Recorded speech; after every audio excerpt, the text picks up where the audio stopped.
What is going on, everyone? Silver Scrounger here, and I thought I'd come on here and just try to say a little bit of how I started into silver and coin collecting. This beautiful piece right here is what was my very first ever purchase. 10-ounce Year of the Snake silver bar. I mean, it is heavy too. I'm used to always messing around with the little 1 ounce bar or bars or rounds, but that thing is heavy.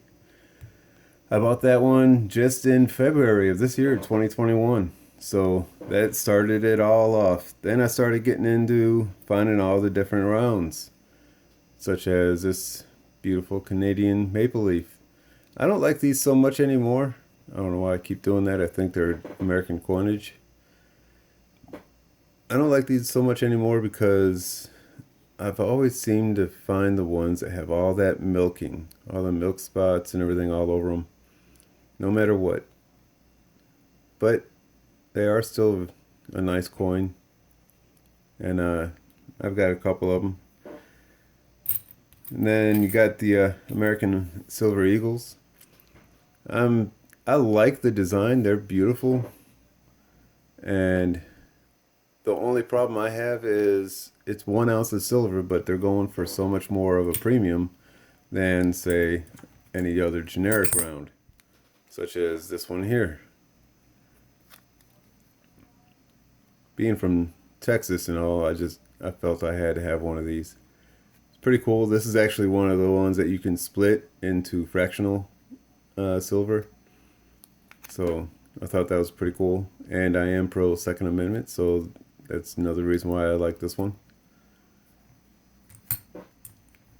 But I was getting into some bars and some rounds, and I'm loving it, stacking up the silver, trying to preserve my wealth and everything. Found it was a wonderful way for me to save money, basically. Because I'm horrible. If I have cash on hand or if I have cash in the bank, I tend to want to spend it. And now that I have a way to spend it without losing it, I'm doing pretty good with it.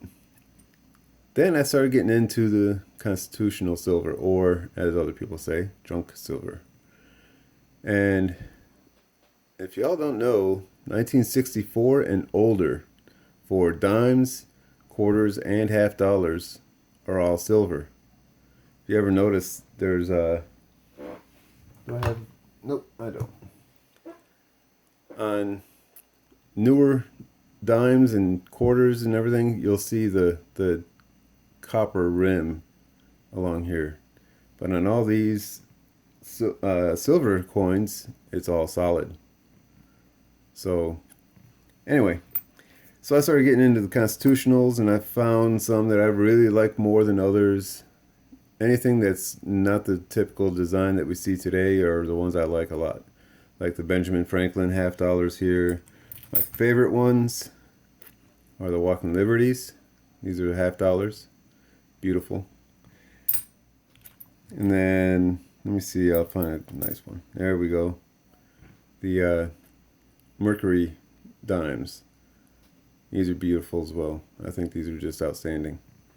So yeah, I started getting into junk silver and collecting all that. Next thing I know, I find that some of them are looking really pretty. Like they need to not be just hanging out with the rest of the junk silver, such as this one here. Beautiful condition, 1944 Mercury dime. So I thought, you know what? I'm going to start collecting too. Next thing I know, I started collecting all kinds of stuff, and I started doing penny box hunts and nickels and some quarters. Just keep on going through. And next thing I know, I'm also getting coin grab bags where some of these came from. Like this proof right here. Beautiful. Just for some reason, I really do love the proofs. So, another proof here, 1982. Just all kinds of different proofs I've got. This one is actually silver. It's 90%. This is one of the exceptions to the 1964 and older rules.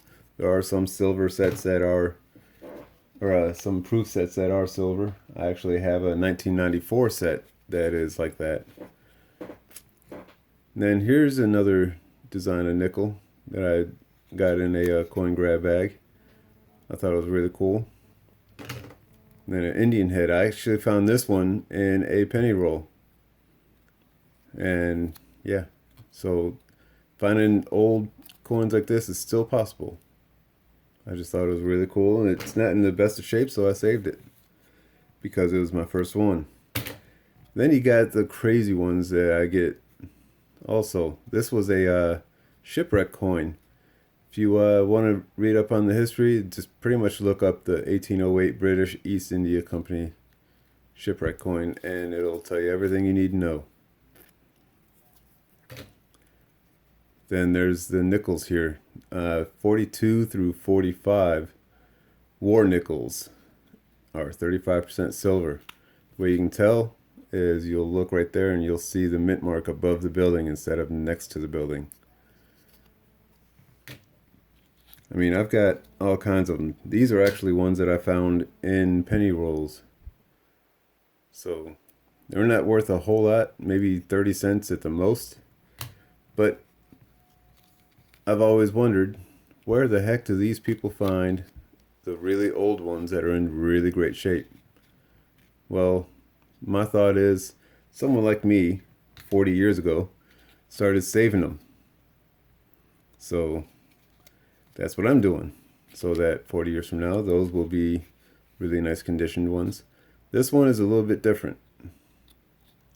It's not the shiniest one or nothing, but let's see if you can see it right there. On camera it's not the best, but there's a clip planchet. Basically there's a section of it that was clipped out when it was being punched out of the sheet. It's not a whole lot, doesn't make it worth a whole lot either. The ones that are worth more is when there's a big chunk missing out. But I thought that was a really cool find for me. And then, see if you can see it. There we go. Only reason why I really saved this was just because of how clean and crisp that fingerprint was. And my thought is this is probably one that came out of a folded or a album. Someone was saving the coins and whatever, and whenever you press them in, got that nice fingerprint on there. So there you go. And then there's ones like this that I find also. Don't know what it is as far as what year or anything, but all I could tell it was a nickel. The thing looks like it was sandblasted, but these are all kinds of things that I've collected and everything. Some of the things I've gotten in grab bags also, and which I do not do myself because of the cost of it and everything, is graded coins. This one I actually really, really love. It's a beautiful 42D. But best example of a wheat penny I have. And then of course I got another one that is a proof from PCGS, a PR68 deep cam. But yeah, that's another beautiful piece.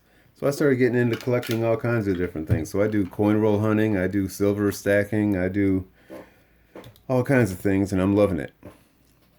So there's a quick rundown on the history of how I started doing all this different stuff. And I'm not seeing myself stopping anytime soon. But while I'm here, I will just remind y'all, I am doing a giveaway when I hit